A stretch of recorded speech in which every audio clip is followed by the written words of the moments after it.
এটা হলো একটা পার্লরদি নদী, তো আমাদের বাড়ির পাশেই।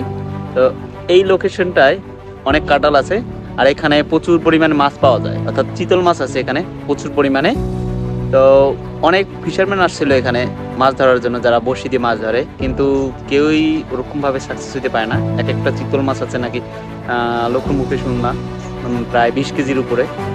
তো অনেকেই ট্রাই করছে, কেউ তেমন বেশি সাকসেস হতে পারে না। আপনারা আইসা ট্রাই করতে পারেন। তো আমি কিছুক্ষণ ওয়েট করার পর একটা ভিডিও করার চেষ্টা করলাম যে মাছটা দেখানোর আপনাদের।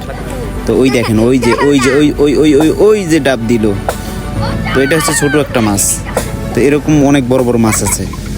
তো আজকে আমরা এখানে কাকাকে পাইলাম, তো ওনার কাছে জিজ্ঞেস করলাম আসলে মাছের এর সম্পর্কে। তো উনি বলতেছিল যে এখানে অনেকে মাছ ধরতে আসছে, কিন্তু কেউ সেরকম সাকসেস হইতে পারে না।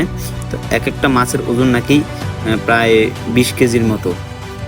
তো উনিও একজন ফিশারম্যান ছিল, তো উনি এই বিষয়ে বর্ণনা দিতেছিল যে কিভাবে মাছ অনেকে ধরছে না চেষ্টা করছে। তো আমি আবার তাকে বললাম যে আসলে এই লোকেশন যদি আসতে চায় তারা আসলে কিভাবে কি করবে। বলছে যে অ্যাজ ইউজুয়াল যারা ট্রাই করছে তাদের মতো করে ট্রাই করলে হয়তো বা ধরতে পারবে। তো উনিও একজন ফিশারম্যান, যেহেতু উনিও ট্রাই করছে, কিন্তু উনি এখন সফলতার মধ্যে দিতে পারে না। তো উনি আজকে একটা নতুন ট্রিক্স নিয়ে হাজির হলেন, যে একটা জাল দিয়ে। তো উনি সফল হবেন কিনা এটা দেখতে আমাদের সাথে থাকুন।